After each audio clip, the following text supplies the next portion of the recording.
Hello guys and welcome back to Coffee Infused Crypto.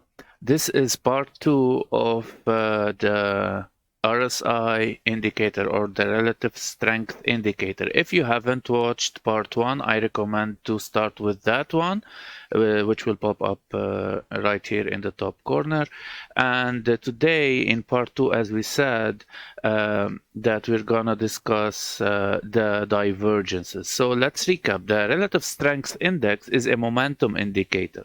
So that means that it measures the magnitude of a recent price change to analyze overbought or oversold conditions.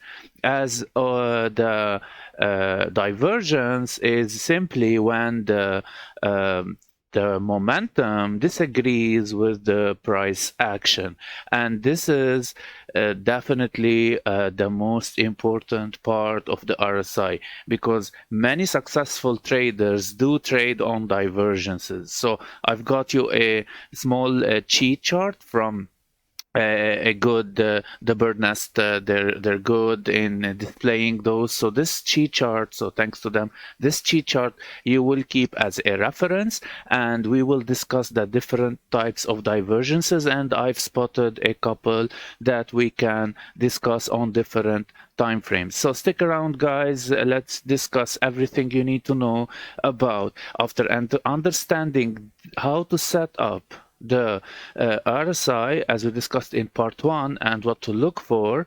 Well, now we're going to discuss the differences between, or the divergences that occur between the price action and the RSI. So first of all, we need to understand that we have, of course, two types of divergences: bullish and bearish divergences. And within the bullish, we have the classical divergence, which comes in as strong, medium, and weak, and we have a hidden divergence in the bullish section.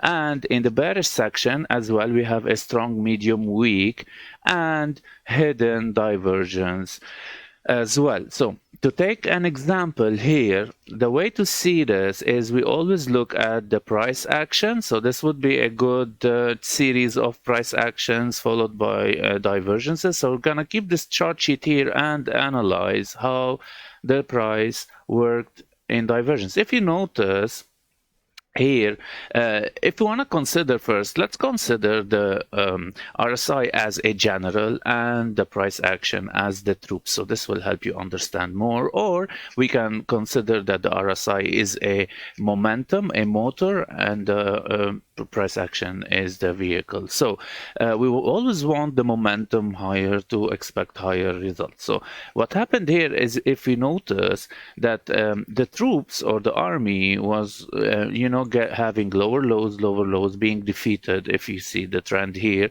little by little. Meanwhile, the general, and this is on the daily, so we can apply this on any time frame, and it will impact as severe, or the impact would be as bigger as the time frame is bigger. So this would be a very good example. If you see that as the price was going lower and lower and lower, printing lower lows, the general of the army, or the momentum, was building and printing higher and higher lows and higher lows, up until, if you see here, this at this point, and I'm gonna drag this one up a bit so that you can see, up until we dip below the trend line here and retested it. As soon as we broke the line, the price surged significantly. So if you want to compare this price or this move to this sheet we have here, we can easily notice that this is a strong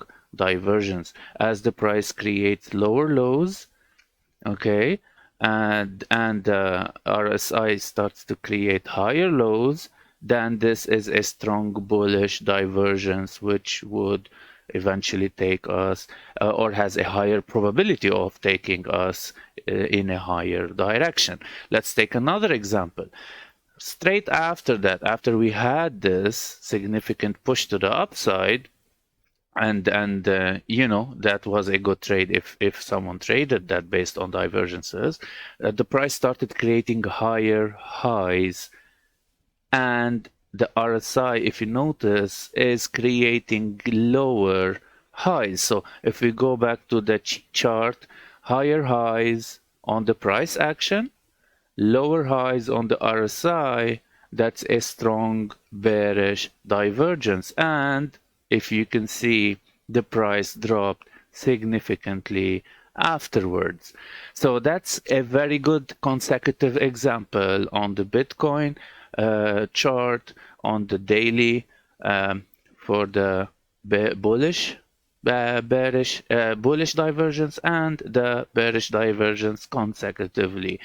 If you go like right straight after our dump here, of course the price went down after this bearish divergence. We see that the price lows are equal at this stage, right? But if we look at the RSI, we notice that the RSI has created a higher low. So back to our Chi chart, in divergences, this would be equal lows, higher RSI lows, that would be considered a medium bullish divergence. So the impact of this one would be medium, but again, this is a probability, so the impact here was high, and it took us in the right direction, which is upwards after a bullish divergence. So straight after this move to the upside, we had higher highs but lower lows on the RSI. Let's go back and for our Chi chart, higher highs, lower highs, that's a bullish strong divergence, and of course the price went down from there. So those were a couple of examples on the RSI, on the bearish and the bullish RSIs. If you go to a bigger, let's say, hidden divergence on a bigger scale, you can see what the hidden divergence is when the RSI itself makes extreme highs or extreme lows. Meanwhile, in the classical divergence, we're always monitoring the extremity of highs and lows at the price action. So that's the difference between a hidden and the classical divergence. So if we can see here a good example on a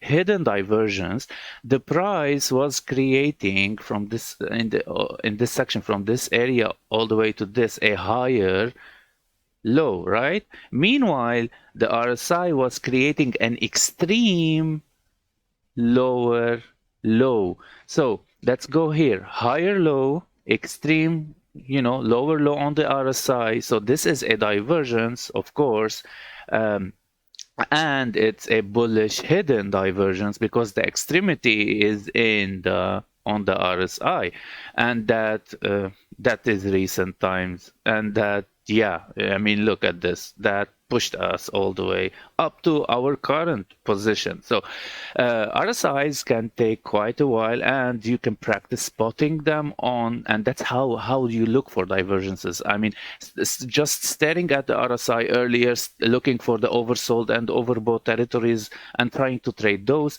Meanwhile, looking and staring and checking for divergences would give us more clues on how is the momentum in the market going, and where might we be headed next based on the divergence between the price action and the RSI. Let's go to another beautiful example here on a coin, which is called FTX. Sorry, CFX, way two different projects. So CFX here, and we can see this is on the 4-hourly, so a little bit on a shorter time frame.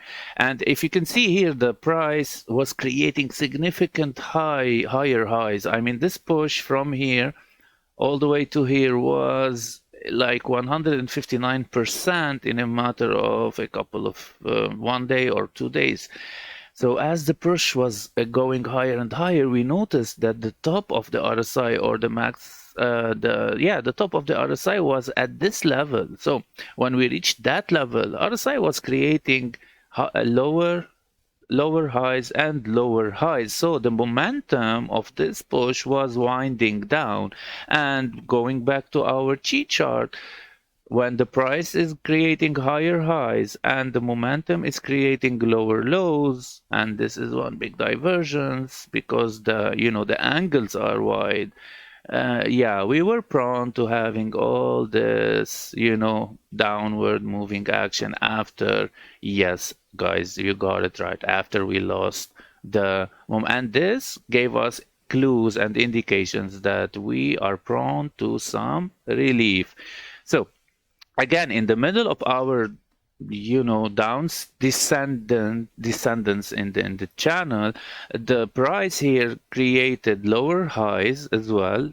Notice this move here. Meanwhile, the RSI was creating a higher extreme high here. So lower highs on the price action, higher highs on the RSI.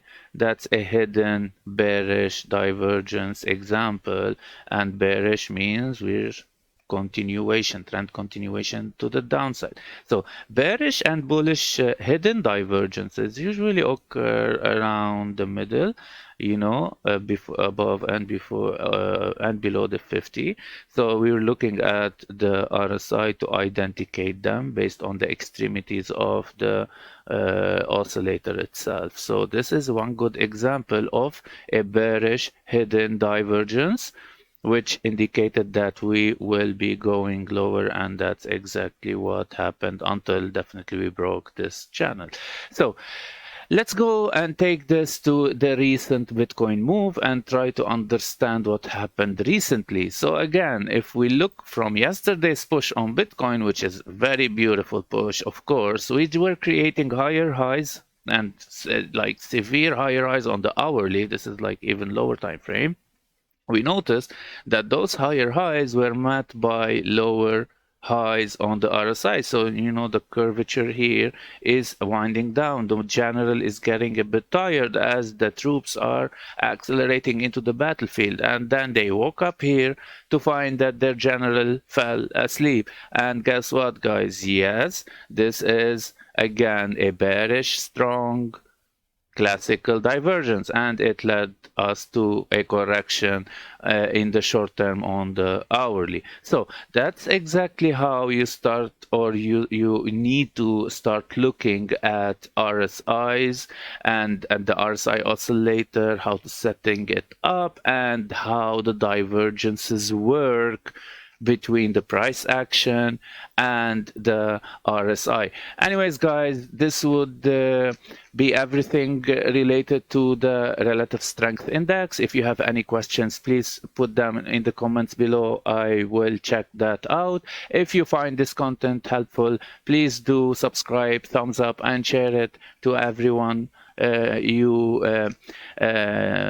might be interested, and you'll always find this content in the EDU playlist section. Part 1, Part 2, among other EDU charting sessions that I always keep there for your reference. Have a great day. Stay bullish, stay crypto, trade carefully, and stay safe. See you tomorrow.